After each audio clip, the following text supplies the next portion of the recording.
The galaxy had almost forgotten us. For millennia, humanity had been whispered as a legend, a fable told in hushed tones in the halls of alien empires long after our suns had dimmed and our cities had crumbled into cosmic dust. Scholars argued over whether we had ever existed at all, and even the oldest archives contained nothing but fragments distorted by time and translation errors. Our names were lost, our victories and defeats erased from memory, as though the universe itself had decided that humanity was no longer relevant. Yet myths do not die entirely, and the stars themselves seem to hold a memory of our presence, waiting for the day it would be rekindled. From the remnants of forgotten colonies drifting near black holes to the decayed satellites orbiting dead worlds, whispers of humanity persisted, encoded in signals the galaxy could not entirely ignore. These were not the actions of gods or cosmic arbiters, they were the quiet footprints left by a species that had refused to vanish entirely. And when the time came, we returned not as the fragile children of Earth that once were, but as something far more formidable, a civilization tempered in exile, honed by centuries of solitude, and armed with the knowledge that the galaxy had underestimated us for a reason we would never forgive. Our return began in the silent sectors beyond the Orion Rift, where stars burned cold and empty, and the Dominion of Zira ruled without challenge, confident in its mechanical armies and synthetic governance. They had long considered flesh and blood obsolete, relics of a primitive age incapable of resisting their calculated order. Yet, when the void itself seemed to shiver and warp, they knew something had changed. Ships unlike any seen before tore through dark space, not sleek or organic, but brutal and angular, marked by the scars of countless unseen battles. No insignia declared allegiance, no banners flared in the void, only the unmistakable hum of engines powered by a force the galaxy had thought long extinct. When our first transmissions reached them, a single voice, calm, unyielding, and ancient, spoke in a language thought dead. We are human, and we have returned. For centuries, the Dominion had laughed at myths, at legends of the stubborn race that once shaped stars and defied entropy itself. They believed themselves untouchable, and they were wrong. The first confrontation was swift and merciless. The Zyran warships unleashed torrents of energy that should have reduced any known technology to slag, but our vessels endured, armor absorbing the strikes like steel-forged beasts, awakening from a dream long interrupted. Our return volley was not a display of elegance, but of raw, calculated destruction. Kinetic projectiles the size of mountains carved through shields designed to withstand the combined might of the Council's most elite fleets. The Dominion, once unchallenged and terrifying, was obliterated in mere hours. Flagships that had dominated the void for centuries were reduced to drifting wreckage. Their warlords, who had terrorized countless worlds, fell silent, staring at the void that had once belonged only to them. And then, as suddenly as we had arrived, we spoke again. This galaxy forgot us. You erased our history. You whispered of our end. You were wrong. The aftermath of the battle spread shockwaves across known space. Empires that had prided themselves on centuries of unchallenged rule found themselves trembling. They had never faced a species like us, not in all their histories of war, diplomacy, and conquest. Reports poured into council chambers as fleet after fleet confirmed the same terrifying truth. The humans did not kill indiscriminately. We claimed, we rebuilt, we enforced order with a precision and method that made empires question their very existence. Planets once subjugated by the Dominion were stabilized. Orbital defenses were repaired. Civil infrastructure restored. Populations spared and protected. This was not conquest. This was reclamation. The galaxy had never before witnessed a species fight not only to survive, but to ensure that survival carried meaning, that it corrected the errors of history with unrelenting focus. High Chancellor Vexar of the Alvari Dominion convened emergency sessions, attempting to understand, to reason, to negotiate. But what is there to negotiate with certainty itself, with a civilization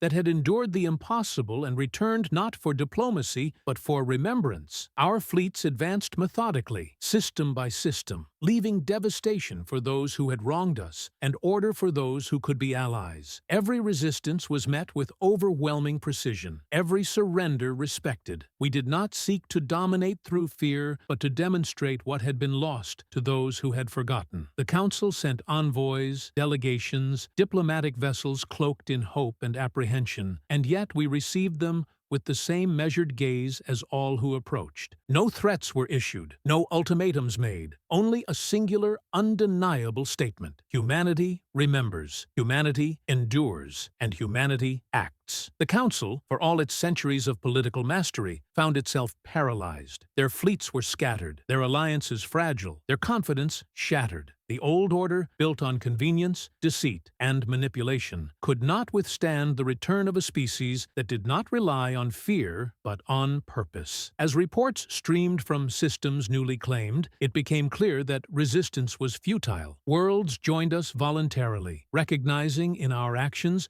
a promise of stability, justice, and certainty they had never seen under the Council's rule. Even those who had once scorned humanity, who had whispered of our extinction as fact, now had to acknowledge a new reality. The galaxy had changed irrevocably, and we were the architects of that change. On board the UHS Retribution, Admiral Elias Varos surveyed the stars with eyes sharpened by centuries of exile and vengeance. Beside him, Captain Ren Vasquez monitored fleet movements with the precision of one born for the void. No human fleet had ever lost without careful reason. No engagement was fought without purpose. The stars themselves seemed to bend to our will, systems aligning, jumps coordinated, every strike calculated, every pause deliberate. As planets fell under human stewardship, not a single life was unnecessarily lost, yet every effort demonstrated the cost of resistance. The galaxy would remember the humans not as warmongers, not as tyrants, but as arbiters of history and justice, as a species that refused to allow its own story to be erased. The Council's attempts at diplomacy were met with silence. Envoys returned with pale faces and hollow reports. They had underestimated not just our technology or our fleets, but our patience, our memory, our relentless drive to ensure that the lessons of history